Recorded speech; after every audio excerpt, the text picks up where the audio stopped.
السلام عليكم ورحمة الله وبركاته. اليوم هو الاحتفال بعيد المولد النبوي، ذكرى المولد النبوي الشريف، والمسجد الإبراهيمي مفتوح جميعا كل أروقته أمام المصلين المسلمين، ونحن ندخل من الباب الخلفي.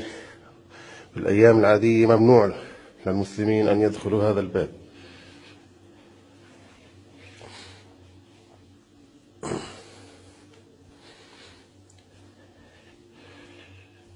هذه غرفة الأذان، المؤذن يأتي يؤذن من هذه الغرفة، يأتي من منطقة الخاضعة للمصلين المسلمين، هذه تكون مغلقة أمام المسلمين.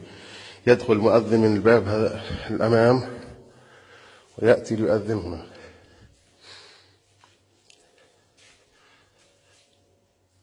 هذا مقام سيدنا يعقوب عليه السلام.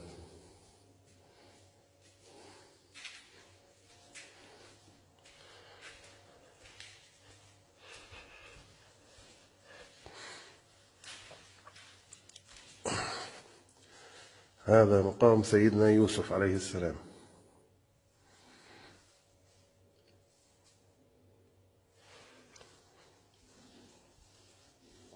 هذه المنطقة تسمى اليوسفية. ندخل من هنا.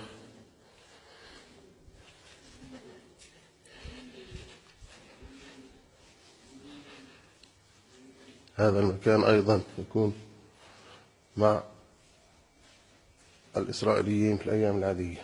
اليوم مفتوح جميعا أمام المسلمين.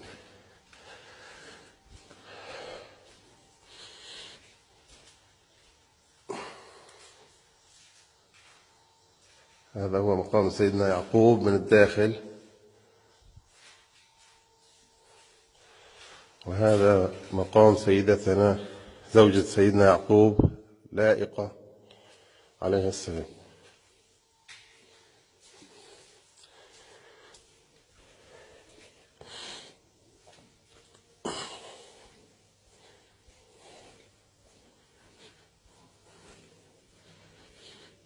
ندخل من هنا. هذا مقام سيدنا إبراهيم الخليل له.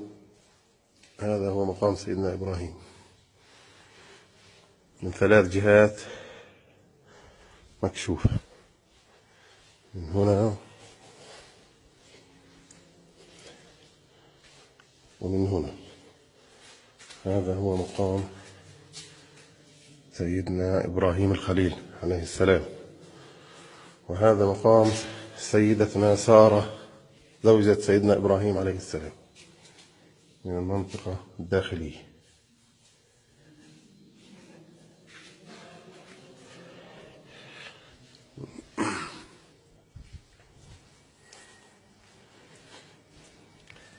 الآن نتوجه إلى الساحة الإسحاقية التي يوجد فيها مقام سيدنا إسحاق وزوجته سيدتنا رفقة. هذا هو مقام سيدتنا سارة.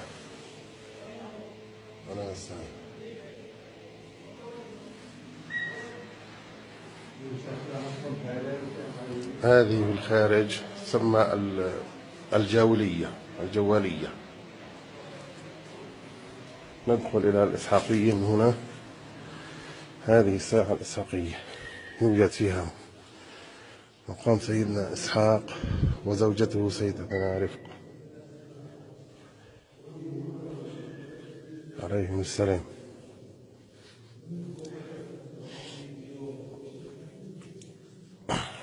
كل المسجد الإبراهيمي مفتوح أمام المصلين المسلمين. هذا هو الغار الشريف. هذا هو الغار الشريف. هذه الفتحة يوجد ضوء في الأسفل عند المغارة التي يوجد فيها قبور الأنبياء. تفتح من هنا ويوجد إضاءة داخلية.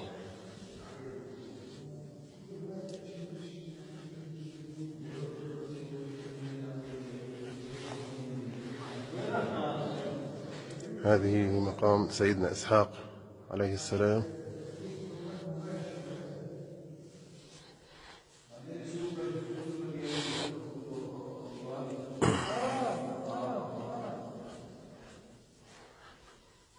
وهذا مقام سيدتنا رفقة عليها السلام.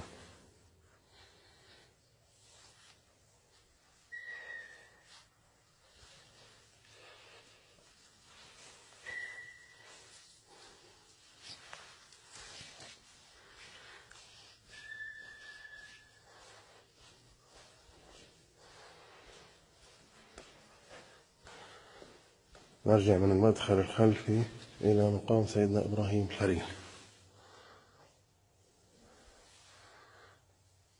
3 شبابيك تؤدي إلى مقام سيدنا إبراهيم الخليل.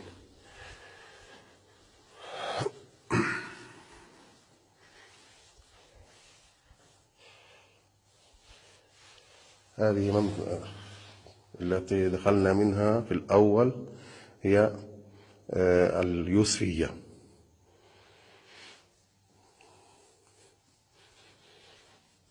كل أروقة المسجد الإبراهيمي مفتوحة أمام المصلين المسلمين.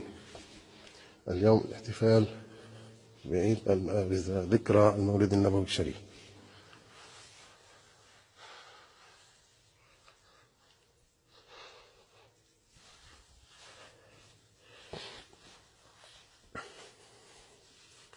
هذا هو منبر سيدنا صلاح الدين الأيوبي الذي جلبه من مصر، ولا يوجد فيه مسمار واحد، كله خشب من الخشب، مركب بطريقة فنية رائعة.